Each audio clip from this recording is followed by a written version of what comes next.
So here I will read the problem.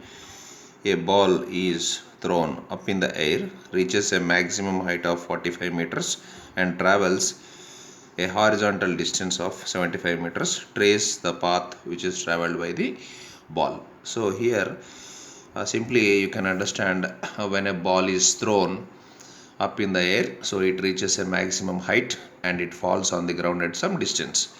So right here it is given as height is given in 45 meters and the length is given in 75 meters. So here, as we cannot draw the meters in on a drawing sheet, that we have to make it the scale. That is, the scale is around 10 meters is equal to 1 centimeter. So 10 meters of original distance, I am drawing it on a drawing sheet as 1 centimeter. So for 75 meters of length, I am going to take 7.5 centimeters, and for 45 meters height, I am going to take it as 4.5 centimeters.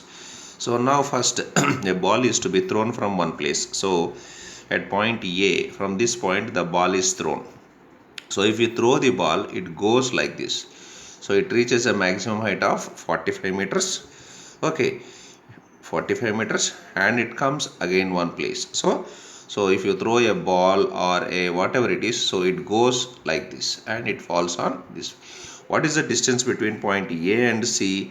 It is 75 mm. So in drawing we will mention the dimensions in terms of mm. So that is why 7.5 centimeters I have taken it as 75 mm. So the distance between A and C is 75 mm, and we know the maximum height which is reached is 45 mm. So how you should take this 45 mm? So you take the midpoint of these two, point A and point C, and simply you draw a line here. Okay, after drawing a line, you take this one. So you draw a very light line such that you will get a point B here, where the point A is the ball thrown point and it reaches a maximum height here and it falls on the ground here. So for this particular problem, we can solve this problem in two ways. One is rectangular method, or we can call it as oblong method, or we can call it as otherwise tangent method. So these two methods are used to solve these kind of problems, right? So let us see. The first one is oblong method, or we can call it as rectangular method. So here we have A, B and C. These points are there. So can we form a rectangle here? So simply draw a perpendicular from this line and draw a perpendicular from this line. Simply if you draw this one line, so now you can look a rectangle from here. So here in this, between these parts, we have to locate the locus of the ball traveling from A to B and B to C. For that, simply I will make a division of, let us take this point is X and this point is Y. I will divide AX into a number of equal parts. How many number of equal parts? That is your wish. So now let me take 5 equal parts. 1, 2, 3, 4, and this one is 5. So this is 1, this is 2, this is 3, this is 4, and this one is 5. So after making 5 equal number of parts, simply you join all these 5 equal number of points to point B.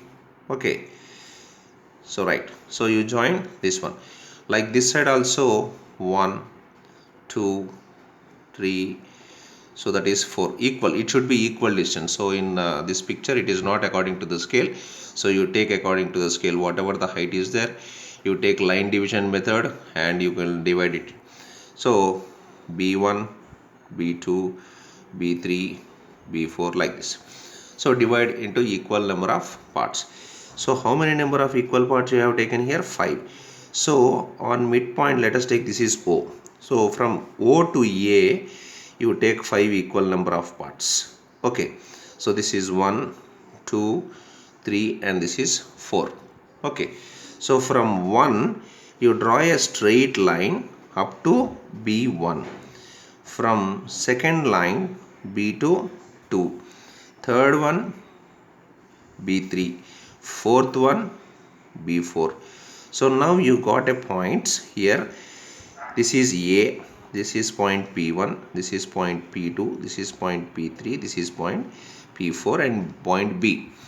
And in the same way, you take another 4 points on the left hand side. This is 1, this is 2, 3, 4.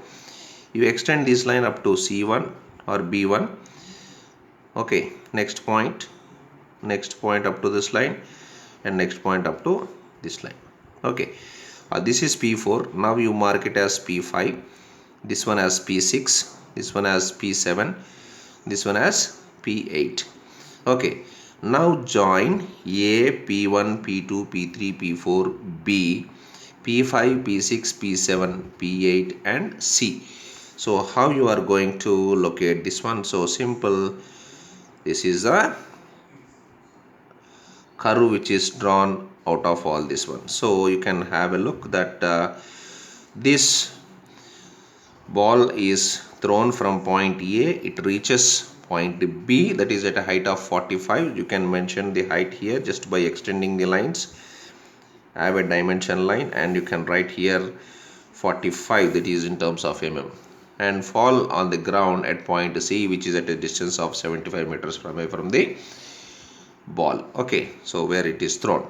So now you can say that what is this curve? So this curve is nothing but parabola. This is parabola. So in intermediate physics you will also learn about the projectile. So this is a projectile. When rocket is launched from one place and it is going to reach some height and it falls on the ground in another place.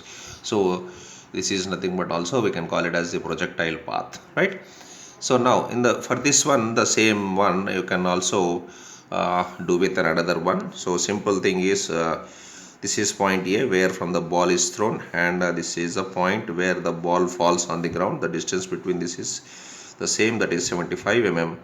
Okay, so here this is 75 mm, and here from the midpoint just you have to draw a line.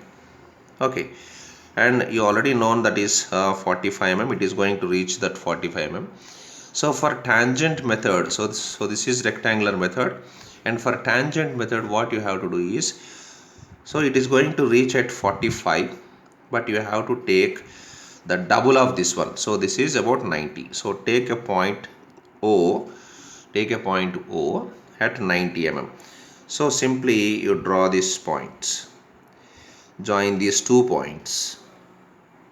Okay, OA and OC. So what you have to do here, so for this tangent method, so by marking the tangents on this curve, you will get a tangent method. So how to draw this one? Divide OA line into equal number of parts. So let me take 1, 2, 3, this is 4, 5, 6. So I have made 6 points, so I will get 7 number of equal parts. On the same way, I'll draw 7 equal number of parts on this one. So I'll take 1, this is 2, this is 3, this is 4, this is 5, and this is 6.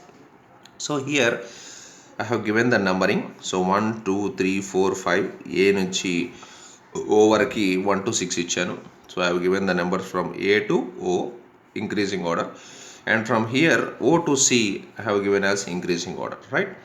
So now what I will do is simply I will join the left hand side, that is O1, OA, that is 1 equal part, to the OC first equal part. So this is the first one, and 2 to 2, and 3 to 3, and 4 to 4, and 5 to 5, next 6 to 6. So now if you see, just you can have a look that you are already got a parabolic shape, right? Is it right or not? So you have already got a parabolic shape. So now if you take all these points of intersection, then if you draw a line here, so that you will get a parabolic shape. So all these particular points are the nothing but all these lines are nothing but we can call it as a tangent. So for this problem, this particular problem, you can solve this problem in two methods. One is a rectangular method, or you can call it as also a oblong method, or this one is also as tangent method. So this one is tangent method, right? Please practice 2 to 3 times, so such that you will get the clear clarification. Thank you.